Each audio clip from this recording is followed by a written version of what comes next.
Guys কোনো কাজ খুঁজে পাচ্ছি না, চলেন আজকে বরিশালের একটা মাতারির পর্দা ফাঁস করে আসি, না হলে আমার শান্তি লাগতেছে না মনুর আসল রূপটা না দেখানো পর্যন্ত। তো বদনাম ভাই আমি করি না, আমি সবসময় সত্য তুলে ধরি, আর সেই সত্যগুলারে শাক দিয়া মাছ ঢাকতে আসে বড় সতীন। আজকে কি কচুটা যে তোরে দেই তুই শুধু দেখ, তুই নাকি আমারে কচু দিবি বলছস, দেখ কি কচুটা আজকে তোর জন্য অপেক্ষা করতেছে। গাইস মানে কিভাবে মানুষ এত মিথ্যা কথা বলতে পারে আমি আসলে বুঝতে পারি না।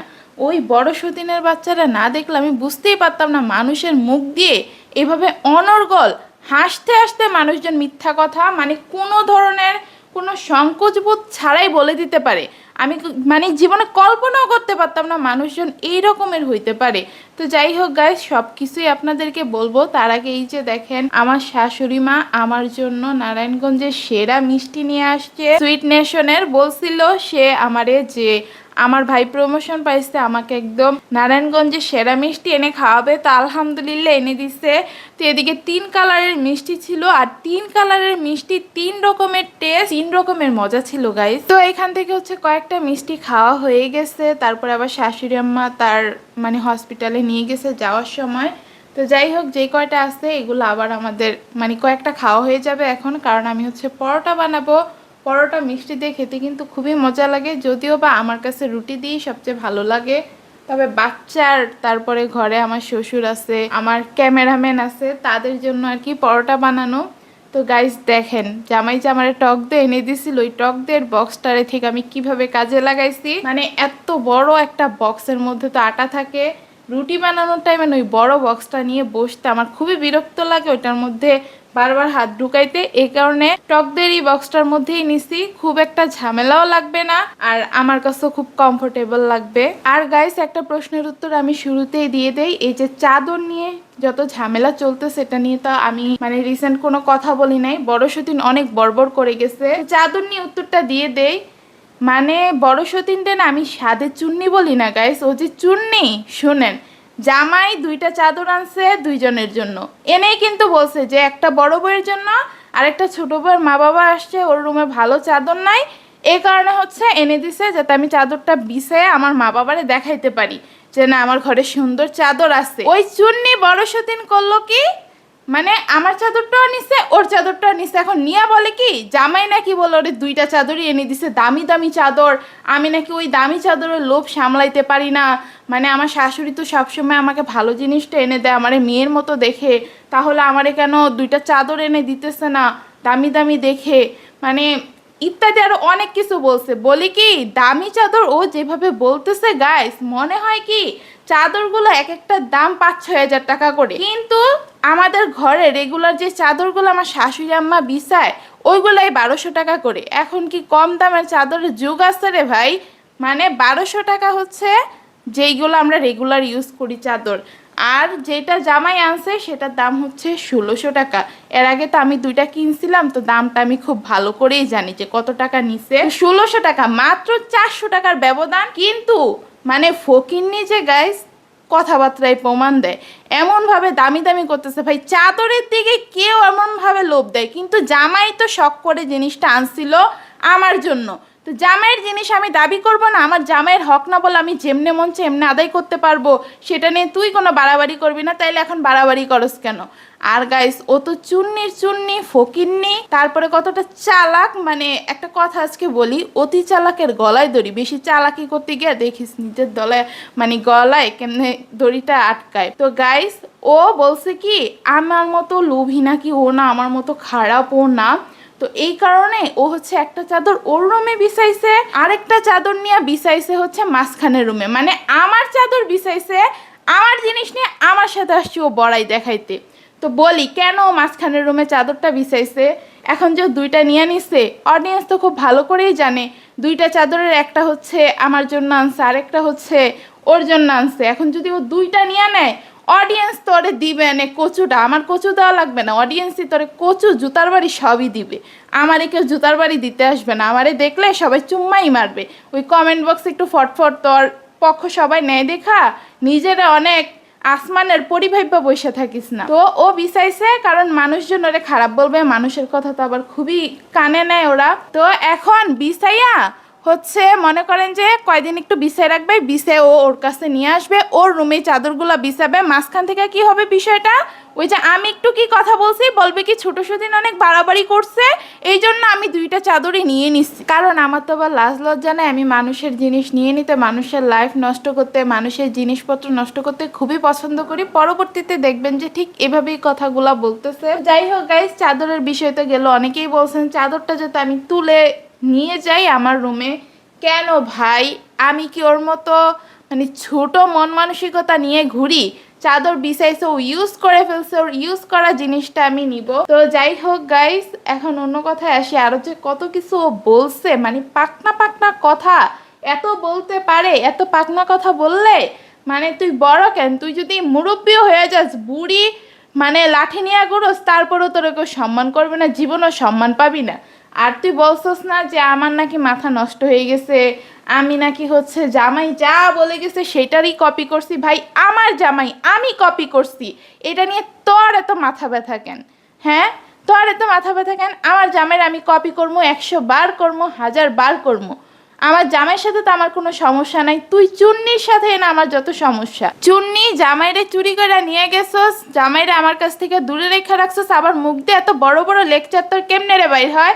বলে কি আমি নাকি পরিকল্পনা করে এসেছি আরেকজনের সংসার ভাঙতে। তো 4 বছরে তোর সংসারটা ভাঙতে পারি নাই রে, তোরা লাথি দিয়ে সংসার থেকে বাইর করতে পারি নাই রে আমি। প্রথম 4 মাসেই তো তোরা লাথি দিয়ে সংসার থেকে বাইর করে দেওয়ার কথা ছিল। আমি যদি ওই ধরনের মেন্টালিটি নিয়ে আসতাম, কোন দিন তোর অশান্তিতে রাখছি আমি? উল্টা তুই সংসারে অশান্তি করছিস, এখন তোর মুখ দিয়ে এত বড় কথা আসে কিভাবে? তারপরে রান্না বান্না নিয়ে তুই আমারে কথা শোনাস যে আমি রান্না বান্না করতে পারি না। তোর জামাইরে যে তুই 7 মাস ফালাই রেখা গেছিলি, চিন্তা ভাবনা করে গেছিলি সংসারে আর জীবনও ফিরে আসবি না, আমার হাতে নাকি তুই তোর জামাইকে রেখে গেছিস, আমার দায়িত্বে রেখে গেছিস। তখন মাথায় আসে নাই যে আমার সতীন তো রান্না বান্না করতে পারে না, আমার জামাইরে অসুস্থ বানাই ফেলবো, আমি কোন মানুষের কাছে আমার জামাইরে ফালাই রেখে গেছি? তখন মাথায় আসে নাই রে।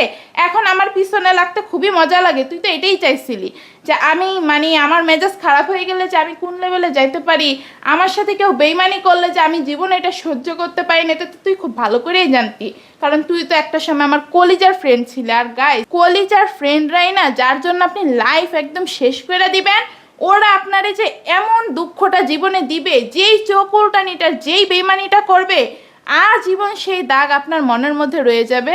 বড় সতীন হচ্ছে আমার লাইফের সেই মানুষটা, ও আমার মনের মধ্যে যেই দাগটা ফালাইছে, যেই আঘাতটা দিছে, যেই বেইমানিটা করছে, আমার আজীবন মনে থাকবে, আজীবন মনে থাকবে ও আমার সাথে কি করছে আর এখন আমার নামে কি সব বলতেছে। মানে প্রত্যেকটা কথা মিথ্যা। আপনার ওর কথাগুলো শুনলেই বুঝবেন যে ওর কথাগুলোর কোনো ধরনের কোনো ভিত্তিই নাই। ও যে কথাগুলা বলে আমি নাকি সুপরিকল্পনা করে আসছি ওর সংসার থেকে তাড়াইতে, তাইলেও 4 বছর ধরে সংসারে রইলো কিভাবে? 5 বছর পর্যন্ত আসা তো অনেক দূরের বিষয়, 4 মাসই ওর টিকার কথা ছিল না।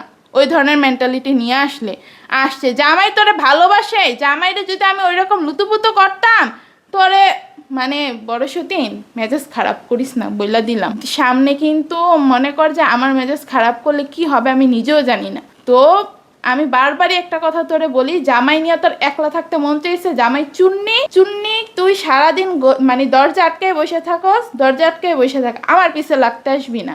তারপরে ওই চুন্নি বরিশাল্লা মাতারি আমারে বলতে আসি কি যে আমি নাকি মানে আমার জামাই বিপদে পড়ছে, আমি এখন অনেক খুশি কারণ আমার জামাই আমার কাছে ফিরে আসবে। ভাই বিপদে পড়ে আসুক, যেমনে পড়ে আসুক, আমার জামাই যদি আমার কাছে ফিরে আসে সেটা নিয়ে আমি খুশি থাকবো নাকি জামাইয়ের কেমনে ক্ষতি করা যায় তোর মতো সেই চিন্তা ভাবনা করব? জামাই আমার পাগলের মতো ভালোবাসবো, ওর জামাইরে আমি হচ্ছে লাঠি দিয়া 2 হাত দূরে নিয়ে ফালাইবো, তোর মতো তাও চিন্তা ভাবনা আমার না। বরিশাল্লা মাতারি, এখন থেকে তোর এই কথাটাই আমি বলবো। আমি বলছি না, আমি এমন একটা ভাষা খুঁজা বাইর করব যেটা তোর একদম গিয়া লাগবে জায়গা মতো। এখন থেকে এটাই বলবো, বরিশাল নিয়ে কোনো কথা বলি নাই, তোর আসলে ভাল লাগে না এই জিনিসটা। তো গাইস, বরিশালে যারা যারা আমার ব্লগ দেখেন তারা কেউ খারাপভাবে নেবেন না, এটা শুধুমাত্র বড় সতীনের জন্য প্রযোজ্য, আপনারা কেউ খারাপভাবে নেবেন না। কারণ বরিশালের মানুষজন সব এলাকার মানুষজনই ভালো, কেউ তারা এসে আমার ক্ষতি করে নাই যে আমি মানুষটা হুদাই গিয়া খারাপ বলবো। আর ওই বরিশাল্লা মনু আমার এতদিন খারাপ বললা গাইস এখন আসছে মানে আমারে খারাপ বলতে গিয়া পুরো কুমিল্লার মানুষজনটা খারাপ বানায়া এখন বলে যে আমি তো কুমিল্লার মানুষ নিয়ে কিছু বলি নাই, আমি কি ছোট সতীনের মতো নাকি? আমি ভাই কখন কি করলাম? আর ও আমারে বলছে কি আমি নাকি আমার জামাইরে, যে কথায় ছিলাম গাইস অন্যদিকে চলে গেছি, মানে মেজাজটা পুরা গরম হয়ে যায়, হাইপার হয়ে যায় আমি ওরে ধুলাই দিতে গেলে। তো যেই কথায় ছিলাম যে আমি নাকি জামাইরে কপি করছি, ভাই আমার জামাই আমি 100 বার কপি করবো, তোর কি? আর তুই যে সারাদিন আমারে কপি করে চলস, তুই বলছিস না আমি নাকি কোনো কথা খুঁজে পাই না, আমি যাতে আর কথা না বলে আমার মাথাটা তো নষ্ট হয়ে গেছে, আমি কেন জামাইরে কপি করছি? তো জামাই তো তোর একার না, জামাই আমারও, আর ওই ভাগটা তুই দিছস। তো তুই যে আমারে কপি করস বোন, তুই আজকে থেকে বোবা হয়ে যা, তোর আর কথাই বলা লাগবে না, কারণ তুই তো সারাদিন আমারে কপি করেই চলস। তারপরে ও নাকি খারাপ কথা বলতে পারে না গাইস, আমি নাকি দুনিয়ার যত খারাপ কথা আছে সব বলি, ওই ধরনের কথা নাকি ওর মুখ দিয়েই আসে না। অথচ ও মানে বডি শেমিংও নাকি ও করতে পারে না। আমি আমার জামাইরে কি পচানিটা দিছি ভাই, আমি আমার জামাইরে কি পচানি দিছি রে?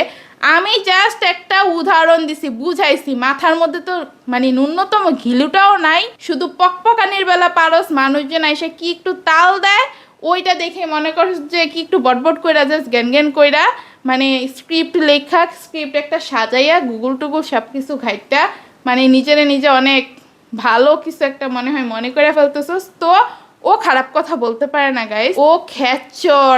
তারপরে মানে টয়লেটের কথাটা কে আগে আনছিল? আমি তো এসব কথা বলি না। তারপরে মানে বাবা মারে ছোট লোক কে বলছিল? পরিবারে কে এভাবে ছোট করে কথা বলছিল ফার্স্টে? আমি তো কারোর পরিবারের ছোট লোক বলি নাই, বলছে ও।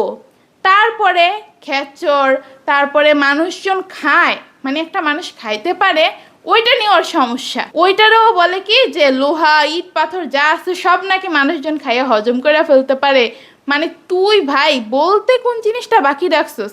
আরও অনেক কিছু বলছস যেটা আমার এখন খেয়াল নাই, তবে যখন মনে পড়বে তখন আমি অডিয়েন্সটা ঠিকই মনে করাই দিব।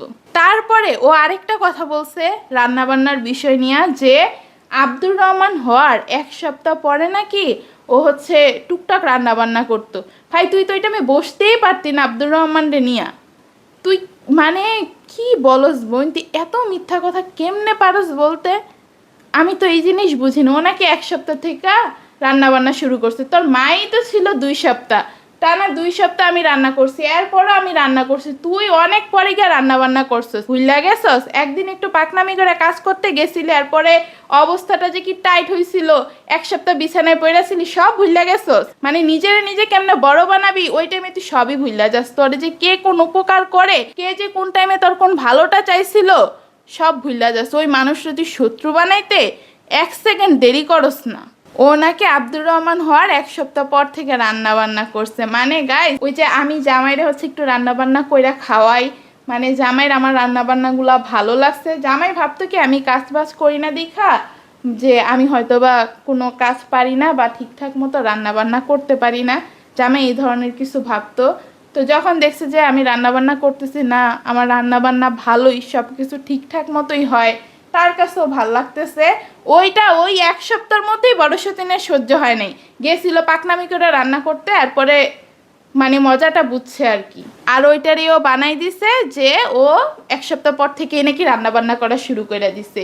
মানে গাইস শুরুর দিকের যে ব্লগগুলো আপনারা দেখছেন তখনও তো দেখছেন যে আমি রান্না বান্না করতেছি, এমনকি জামাই নিজের মুখে বলতো যে ছোট বউ রান্না বান্না করে, কারণ হচ্ছে ছোট বউ বাচ্চা কাচ্চা সামলানোর ক্ষেত্রে একটু কাঁচা, ও 2 বাচ্চারে ঠিকভাবে সামলাইতে পারবে না। আর বড় বউ হচ্ছে বিয়ের আগে থেকেই মানুষের বাচ্চা কাচ্চা রেখা অভ্যস্ত আছে, বড় বউ হচ্ছে বাচ্চাদেরকে খুব ভালোভাবে রাখতে পারবে, এই কারণে হচ্ছে বড় বউয়ের কাছে বাচ্চা কাচ্চা রাখে, আর আমি হচ্ছে রান্নাবান্না ঘরের কাজ বাজ করি।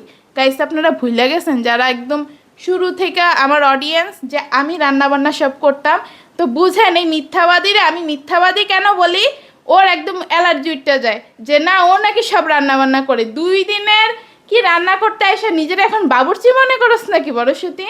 এমন একটা ভাব করতেছিস আমার রান্না মনে হয় তুই জীবনেও খাস নাই, যেই দিন খাইছিস ওই দিন তুই বাথরুমের থেকে আর বাইরে হইতে পারস নাই, এমনভাবেই তো আগের দিন হচ্ছে কথাটা বইলা গেছস। মানে যাই হোক গাইস কি আর বলবো, বেইমান তো বেইমানি, নাফরমান তো নাফরমানি হয়। তো ও তো এইরকমই হবে, ওর ভালো হবে কেমনে? ওর তো মনে করেন যে যাই হোক, একজনের জন্য আমি হচ্ছে সবাই খারাপ বানাইতে চাই না, নিজের কোনো স্টেশন নাই, সে আসছে আরেকজনের নিয়ে কথা বলতে, আরেকজনের ফ্যামিলি নিয়ে কথা বলতে। ওর সাহস কত বড়, ওর আমার ফ্যামিলিরে আমি ওর ফ্যামিলির ক্ষেত্রে যেই ওয়ার্ড উচ্চারণ করতে গিয়ে আটকাই গেছি, ও আমার ফ্যামিলিরে টানা কয়েকবার সেই কথাটা বলছে, টানা কয়েকবার। মানে আমি কি ভুললা যাব রে বোন, তুই কি কি করছস? না অডিয়েন্স ভুললা যাবে? এই যে পাকনামিগুলো করতেছস, ভাবতেছস তো মানুষজন মনে হয় ভালোবাসবে, এটা করবে ওইটা করবে, কোনো লাভ নাই। দিন শেষে ওই যে তুই যে আমার নাম বেচ্চা খাইতেছস, ওইটা পাবলিক ঠিকই বুঝে। ওই আমার কাছে থাকতে গাইস ভিডিও করতে ওর ভাল লাগতো না, ভিডিও টিডিও ওর পছন্দ না, তারপরে আমি নাচানাচি করি এটাও বলছে, খুব বাজেভাবে জিনিসটা বলছে। তো নাচানাচি যে কে করতো এটা এটা মানুষের মনে আছে, যারা মানে শুরু থেকে অডিয়েন্স বা আগের ভিডিওগুলো যাইয়া দেখবে, তারা ঠিকই জিনিসটা খুঁজে পাবে যে নাচনেওয়ালিটা আসলে কে ছিল আর নাচানাচির মধ্যে আমারে আনছে কে। এখন ওই একটু ক্যামেরার পিছনে থাকেন দেখা ওই যে আপনি অনেক বড় অলিয়া উলিয়া হয়ে গেছেন, ওইটা কিন্তু না। মানুষজন সবই জানে, সবই বুঝে। ওই মনে কর যে একটু আবেগের মধ্যে পড়ে আসছে আর কি, তোর কথাগুলো শুই না, মানে কান্নাকাটি তো ওভারলোড, তোর কিছু একটা হওয়ার আগে কান্না, তারপরে নেকা নেকা কথা আছে, এই কারণে মানুষজন একটু ভুল্লা আছে। সবই মনে পড়বে যে নাচানাচিটা আসলে কে করতো, জামাইরা নাচানাচি করে আটকাইয়া কেই বা রাখতে চাইতো। আর আজকের বাসগুলা কেমন ছিল সেটাও বলি।